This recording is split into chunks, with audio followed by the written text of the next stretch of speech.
नमस्कार दोस्तों। आपका फिर से एक बार हमारे चैनल पे स्वागत है। दोस्तों, आज का थंबनेल आपने पढ़ा होगा। क्या आरबीआई ने देश का सोना बेच रहा है? चाहिए जानते हैं आज की पूरी सच्चाई। क्या सच में आरबीआई देश का सोना बेच रहा है? तो दोस्तों, अगर बात करें कि जिस तरह से सोना लास्ट टाइम से आप देख पा रहे हो, सोना गिरते जा रहा है ना? तो ये कुछ बात है कि सोशल मीडिया के ऊपर ऐसे रिपोर्ट आ रही है, वायरल हो रही है। क्या आरबीआई आधिकारिक रूप से भौतिक सोने को, फिजिकल स्टॉक को बेच रहा है ना? तो क्या है सच्चाई दोस्तों? तो भारत का सोना चुपचाप बेचा जा रहा है। सोशल मीडिया पर बहुत सारे ऐसे दावे चल रहे हैं। आरबीआई ने अरबों का डॉलर का गोल्ड बेच दिया है ना? लेकिन सच क्या है? क्या हमारे गोल्ड रिजर्व खत्म होते जा रहे हैं, या सिर्फ ये अफवाह है? आज हम इस आरबीआई रिक्रूटर्स, इकोनॉमिक टाइम्स और इसके भरोसेमंद स्रोतों के आधार पर ये सच्चाई आज जानेंगे। तो विवाद कैसे शुरू हुआ? तो फर्स्ट ऑफ ऑल, कुछ अंतर्राष्ट्रीय रिपोर्टों में दावा किया गया कि आरबीआई ने लगभग 12 अरब डॉलर के बराबर का गोल्ड बेचकर बेचकर रुपए और विदेशी मुद्रा भंडार को सपोर्ट किया हो सकता है। यहां से सोशल मीडिया पर बात फैल गई कि आरबीआई देश का सोना बेच रहा है। लेकिन यह पूरी कहानी नहीं थी। आरबीआई ने क्या कहा? आरबीआई ने कहा आरबीआई ने स्पष्ट किया कि फिजिकल गोल्ड स्टॉक्स नहीं घटा है।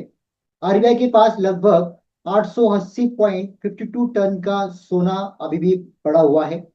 वायरल दावों के सरकार की फैक्ट चेक एजेंसियों ने भी गलत बताया। इसका मतलब देश के गोल्ड रिजर्व में खत्म होने या बड़े पैमाने पर सोना बेचने का दावा आधिकारिक रिकॉर्ड से मेल नहीं खा रहा है।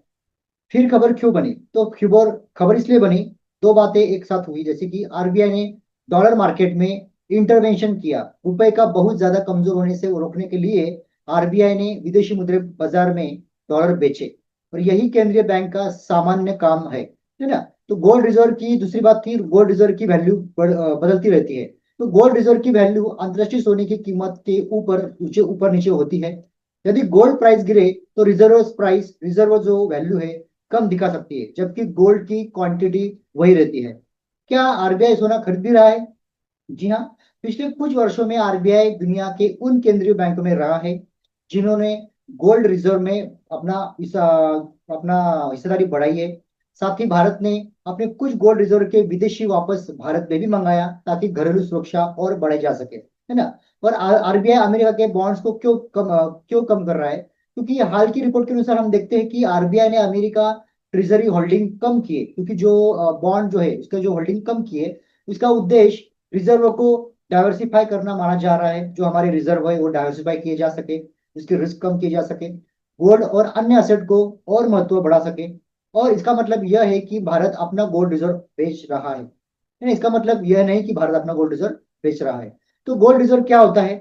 तो गोल्ड रिजर्व दोस्तों ये होता है कि जैसे सोने है, जैसा आरबीआई विदेशी मुद्रा भंडार का हिसाब बनाकर रखता है आर्थिक संकट के समय, है ना? यदि संपत्ति रिजर्व असेट के रूप में इस्तेमाल करती है और वित्तीय स्थिरता बनाए रखने के लिए उपयोग करता है। इसे सामान्य परिस्थितियों में रोजमर्रा के खर्च के लिए नहीं बेचा जाता। क्या भविष्य में आरबीआई गोल्ड बेच सकता है? कि सैद्धांतिक रूप से अगर किसी भी केंद्रीय बैंक के पास रिजर्व मैनेजमेंट के तहत गोल्ड खरीदने या बेचने की क्षमता होती है। लेकिन फिलहाल ऐसी कोई आधिकारिक संकेत नहीं है कि आरबीआई बड़े पैमाने पर भारत का गोल्ड रिजर्व बेच रहा है ना? तो उपलब्ध जानकारी के अनुसार निष्कर्ष यही आता है कि आरबीआई अपना गोल्ड नहीं बेच रहा, और फैसला मौजूदा याचिका के आधार पर दावा भ्रामक है। आरबीआई ने अपने फिजिकल गोल्ड स्टॉक के अनचेंज रहने की बात कही है। रिजर्व की वैल्यू बदल सकती है, लेकिन इसका मतलब क्वांटिटी कम नहीं होनी चाहिए। और आरबीआई अभी भी अपने रिजर्व मैनेजमेंट में बहुत गोल्ड महत्वपूर्ण असेट मान रहा है। तो दोस्तों, इसलिए आरबीआई अपना गोल्ड नहीं बेच रहा है। अपना रिजर्व गोल्ड सेफ्टी है दोस्तों, तो कोई दिक्कत नहीं। तो दोस्तों, इससे ऐसे से हमारे अपडेटेड नॉलेज और जो फाइनेंशियल अपडेट के बारे में आपको जानकारी देने के लिए इस चैनल को आप सब्सक्राइब करके रखिए दोस्तों। ऐसे ही अपडेटेड और क्रिप्टो करेंसी, इंडियन मार्केट और स्टॉक मार्केट दोस्तों, ऐसे वीडियो यहाँ पर मैं बनाते रहता हूँ। तो वीडियो को लाइक जरूर कीजिएगा, इस चैनल को सब्सक्राइब करके रखिए, और दोस्तों लोगों को शेयर भी करिए और लाइक करके वीडियो को सब्सक्राइब करिए। दोस्तों, मिलते हैं हम नेक्स्ट वीडियो में, तब तक के लिए जय हिंद।